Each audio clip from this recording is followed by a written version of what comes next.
ప్రేక్షకులందరికీ నమస్కారం అండి. సో చాలామందికి ఒక ప్రశ్న ఉందండి. ఇది హైదరాబాద్ లాంటి సిటీస్లో అయితే ఈ ప్రశ్న లేదు. సో పల్లెటూర్లలో చాలా వరకు ఈ ప్రశ్న చాలామందికి ఉంది. సో ఆ ప్రశ్నకు సంబంధించి నిజంగా చాలామందిని ఇబ్బంది పెట్టి ఉండొచ్చు.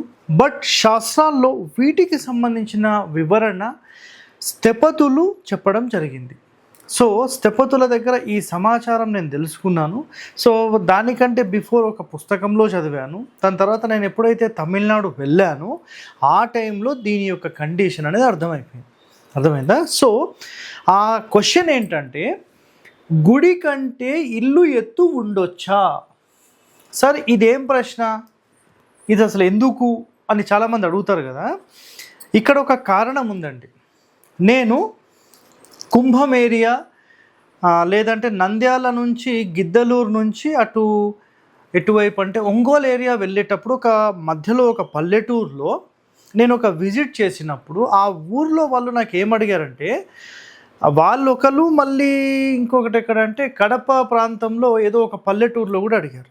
ఆ ప్రశ్న ఏమడిగారంటే, సార్ మా ఊరి లోపల గుడికి సంబంధించిన గోపురం లేదు, ఆ గుడి గోపురం లేకపోతే మేము ఎక్స్ట్రా ఫ్లోర్స్ కట్టుకోకూడదంట కదా, ఇది ఒకటో పాయింట్.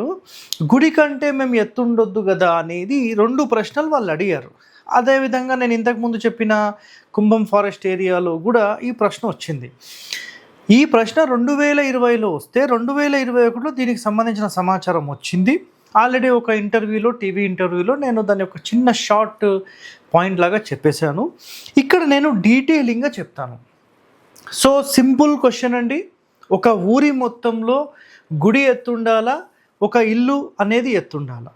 సో దేవుడికి ఆ ఎత్తు ఎందుకోసము, ఇంటికి ఎందుకు ఉండొద్దు, ఎందుకు ఉండొచ్చు, గుడి ఎందుకు ఉండాలి, ఇవి కండిషన్స్ ఈరోజు మనం మాట్లాడదాం. సో మొట్టమొదలు ఇక్కడ మనకు డైరెక్షన్స్తో ఇంకా సంబంధం లేదు కాబట్టి ఇది నేను చెప్పేస్తున్నాను.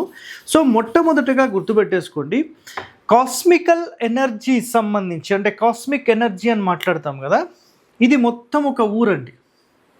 ఒక ఊరిలో ఇది అనుకోండి ఒక లెవెల్, ఇది ఒక లెవెల్. ఇందులోనే ఒక్కొక్క ఇల్లు మొత్తం కట్టేశారు. ఓ సెంటర్ భాగంలో ఓ గుడి ఉంది, దాని గోపురం ఇలా ఉంది. మిగతా వాళ్ళందరూ కూడా ఈ ఎత్తులోనే ఇండ్లు కట్టేసుకున్నారు. కొంతమంది కొంచెం ఎక్కువ, కొంచెం తక్కువ, ఈ లెవెల్స్లో ఆగిపోయినాయి. ఓకేనా, ఈ లెవెల్స్లో ఆగిపోయినాయి. సో ఇక్కడ ప్రధానమైన నియమం ఏంటంటే, కాస్మిక్ ఎనర్జీ మనకు ఏదైతే ఆకాశం నుంచి రిలీజ్ అవుతుందో ఆ రిలీజ్ అయింది గుడి యొక్క గోపురం పైన కలశం ఏదైతే ఉంటుందో ఆ కలశానికి ఒక హోల్ ఉంటుంది. అందులో నుంచి కాస్మికల్ ఎనర్జీ అనేది ఆ టెంపుల్ గుండా స్వామివారి గర్భాలయంలోకి చేరుతుంది. ఇదొక చాలా డెప్త్ సబ్జెక్ట్ అండి. అయితే ఏ క్షణమైతే మనకు ఈ కాస్మికల్ ఎనర్జీ ఈ టెంపుల్లోకి ఎంటర్ అవుతుందో ఈ టెంపుల్ అనేది అన్నిటికంటే పవర్ఫుల్ అవుతుంది. పూర్వం నుంచి ఈరోజు వరకు కూడా గుర్తుపెట్టుకోండి, ఒక ఊరు మొత్తంలో ఎవరికైనా సమస్య వస్తుంది అంటే ఆ ఊరి మొత్తంలోని ప్రజలు గుడికే వెళ్ళేవాళ్ళు. ఏదైనా పండుగ చేసుకోవాలా, గుడికి వెళ్ళేవాళ్ళు. ఎనీథింగ్ మీరు ఒక పెద్ద కార్యక్రమాలు ఉన్నా కూడా ఆ గుడిలోనే ఆ దేవుడికి చేసిన తర్వాతనే అన్నీ చేసుకునేవాళ్ళు. మీకు ఏదైనా అన్నదానం చేయాలి, టెంపుల్. ఏదైనా వస్త్రదానం చేయాలి, టెంపుల్. ఏదైనా సెటిల్మెంట్ చేసుకోవాలి, టెంపుల్. ప్రతి దానికి దేవాలయం అనేది మాత్రమే వాడేవాళ్ళు. సో అంతటి పవిత్రమైన దేవాలయం ఆ కాలంలో ఎందుకు అలా మెయింటైన్ చేశారు అంటే, ఇక్కడ ఫస్ట్ కాస్మికల్ ఎనర్జీ అనేది ఆ దేవాలయంలోకి వచ్చి ఆ దేవాలయం గర్భాలయంలో ఉండడం వల్ల ఆ దేవుడికి వెరీ పవర్ఫుల్ ఎనర్జీస్ ఉండేవి. ఆ ఎనర్జీస్ అనేవి ఆ గుడి లోపల ప్రవేశించిన ప్రతి ఒక్కరికి హిట్ అయ్యేవి. సో ఈ ప్రజలందరికీ ఈ టెంపుల్ ఫ్రీక్వెన్సీస్ చాలా పవర్ఫుల్ ఎనర్జీస్ ఇవ్వడం వల్ల ఈ రోజుకి కూడా మీకు పల్లెటూర్లకు వెళ్తే ఈ దేవాలయం చాలా పవర్ఫుల్ అని మాట్లాడతారు. అయితే ఇలాంటి దేవాలయాన్ని మరి ఈ కాలంలో ఎలా నష్టపరిచారు అనేది ఇక్కడ చాలా ఇంపార్టెంట్ పాయింట్ అండి. అయితే ఏ క్షణమైతే ఈ దేవాలయంలో మనకి కాస్మిక్ ఎనర్జీ వచ్చి టెంపుల్ గర్భాలయం పవర్ఫుల్ అయ్యి ఆ టెంపుల్ మొత్తం పవర్ఫుల్ అయ్యి ఊరు మొత్తాన్ని చాలా సురక్షితంగా ఉంచుతుంది. మరి అలాంటి సందర్భంలో మనము ఈ గుడి కంటే ఎత్తు ఉండొచ్చా అంటే 100% ఉండొచ్చు. బట్ ఈ కాలం ఏమైపోయిందంటే గుడి అనేది ఎగ్జాంపుల్ ఈ లెవెల్లో ఉంటే ఇండ్లు అనేవి 1 ఫ్లోరు, 2 ఫ్లోర్లు, 3 ఫ్లోర్లు, 4 ఫ్లోర్లు, 5 ఫ్లోర్ అని ఇట్లా లేపేసుకుంటూ వెళ్ళిపోతున్నారు. ఏ క్షణమైతే ఒక ఊరులో, ఒక సిటీలో, ఒక టౌన్లో ఈ రకంగా ఉంటుందో ఇక్కడ ఇప్పుడు పవర్ఫుల్ ఎనర్జీ దేవుడు తయారవ్వడం లేదు.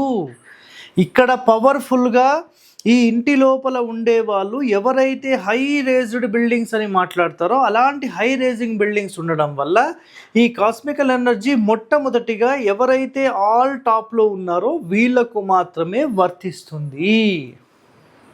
అర్థమైందా? ఇంకా కొన్ని వేరే వేరే మతాల వాళ్ళకు సంబంధించినవి కూడా ఏవైతే ఉంటాయో వాటిని హిట్ అయినప్పుడు అవి పవర్ఫుల్గా మారుతాయి. టెంపుల్ ఉంటే టెంపులు, చర్చెస్ ఉంటే చర్చెసు, మసీద్స్ ఉంటే మసీదు. సో ఒక ఊరి లోపల ఎవరు పవర్ఫుల్ అంటే సింపుల్గా అలా ఊరిలో చూసి చెప్పేసేవచ్చండి. అంత సింపుల్గా ఇది ఒక్కటి క్యాలిక్యులేషన్ గుర్తుపెట్టుకోండి. సో ఇక్కడ ప్రజలు స్ట్రాంగ్ ఉంటే ఎవరికి ఉపయోగం లేదండి, ఎందుకంటే వాళ్ళు ఒక్కలే డెవలప్మెంట్ అవుతారు. అందుకనే ఊర్లలో పెద్ద పెద్ద ఇండ్లు కట్టుకుని ఉన్న వాళ్ళను పెద్దింటోళ్ళు అని మాట్లాడతారు. అర్థమైందా? సో వాళ్ళ పర్మిషన్ లేకుండా ఎలాగైతే చెయ్యరో అలా ఈ దేవాలయం ఉన్నప్పుడు ఆ స్వామివారు ఎలా చెప్తే అలా చేస్తానండి అనేవాళ్ళు ఆ గుడి గోపురం ఎత్తు కంటే వాళ్ళు ఎప్పుడైతే హై లెవెల్లో ఇండ్లు కట్టేస్తారో అంటే వాళ్ళ ఫ్లోర్స్ అన్నీ లేపేస్తారో ఆ క్షణంలో వాళ్ళు పవర్ఫుల్ అయి వీళ్ళను చూస్తే ఊరి జనం భయపడే రేంజ్కి వెళ్ళిపోతుంది. సో మనకు కావాల్సింది ఎప్పుడైనా గుర్తుపెట్టుకోండి, దేవాలయం పవర్ఫుల్ ఉంటే ఊరు మొత్తాన్ని బాగు చేస్తాం, అదొకటే గుర్తుపెట్టుకోండి. అదేవిధంగా స్థపతులను సంబంధించిన సమాచారం ఒకటి ఇంపార్టెంట్ ఏంటంటే నేను మాట్లాడాను వాళ్ళతోని. ఆయన ఏం చెప్పారంటే సో ఒకటి సార్ ఒక ఊరు మొత్తంలో సమస్య ఉంటే అంటే ఒక్కొక్క ఇంటికి ఒక వాస్తుపరంగా మేము వెళ్తాం. బట్ ఊరు మొత్తానికి సమస్య ఉంటే సార్ మేము ఆ ఊరికి ఎంటర్ అయ్యి మొత్తం ఊరంతా చూసుకొని ఒక దేవాలయం నిర్మిస్తాం. ఆ దేవాలయం ఎప్పుడైతే ఎస్టాబ్లిష్మెంట్ అవుతుందో ఆ క్షణం నుంచి ఆ ఊరే బాగుపడుతుంది అని చెప్పేశారు. అంటే వాళ్ళ ఆలోచన కంప్లీట్ ఊరు మీద దృష్టి ఉంది. మేము సాధారణంగా ఓన్లీ వాస్తు కాబట్టి మేము ఒక్కొక్క ఇంటిని ఇండివిజువల్గా తీసుకుంటాం. అర్థమైందా? సో నిజంగా ఎవరికైనా సమస్యలు ఉన్నాయి, ఒక ఊరిని మొత్తం బాగు చేయాలి అంటే మీరు టెంపుల్ కట్టడానికి ప్రయత్నం అనేది చేయండి. సో స్థపతుల నెంబర్స్ చాలా మన దగ్గర కూడా ఉన్నాయి అవైలబుల్. తిరుపతిలో ఒక స్థపతి ఉన్నారు, హైదరాబాద్లో ఒక స్థపతి ఉన్నారు, దాని తర్వాత ఇంకా చాలామంది ఉన్నారు. మీకు లోకల్ ఎవరు అందుబాటులో ఉంటే వాళ్ళతో సంప్రదించండి, చేసుకోండి. సో ఇక్కడ ఫైనల్ గుడి కంటే ఇల్లు ఎత్తు ఉండొచ్చా అంటే మీకైతే నేను అర్థమైందని అనుకుంటున్నాను. 100% గుడి మాత్రమే ఎత్తు ఉండాలి. ఏ క్షణమైతే ఇతర మతాల వాళ్ళు ఎత్తు చేసుకుంటున్నారో మన వాళ్ళకు మొత్తం ఇదంతా డౌన్ఫాల్ అవుతుంది.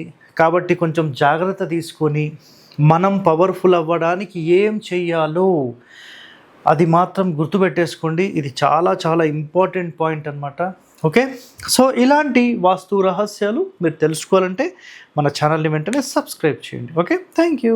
హిట్ టీవీ యాప్, ఇందులో short news, live news, entertainment shows, movies, digital magazines తో పాటు మీ జిల్లా వార్తలను కూడా ఫ్రీగా చూడొచ్చు. ఇంకెందుకు ఆలస్యం, వెంటనే హిట్ టీవీ యాప్ ని డౌన్లోడ్ చేసుకుని ఫ్రీగా ఎంటర్టైన్మెంట్ పొందండి. Hit TV app, hit TV app, please download hit TV app. Hit TV యాప్ని ఫ్రీగా డౌన్లోడ్ చేసుకొని ఎంజాయ్ చేయండి. మీకు నచ్చిన ఎంటర్టైన్మెంట్ కోసం హిట్ టీవీ యాప్ ని ఫ్రీగా డౌన్లోడ్ చేసుకొని ఎంజాయ్ చేయండి. హిట్ టీవీ యాప్ ని డౌన్లోడ్ చేసుకుని ఆస్వాదించండి, ఆశీర్వదించండి. ఇంతమంది సెలబ్రిటీలు హిట్ టీవీ యాప్ ని డౌన్లోడ్ చేసుకోండి అని చెప్తున్నారంటే ఎంత మంచి యాప్ ఆలోచించండి.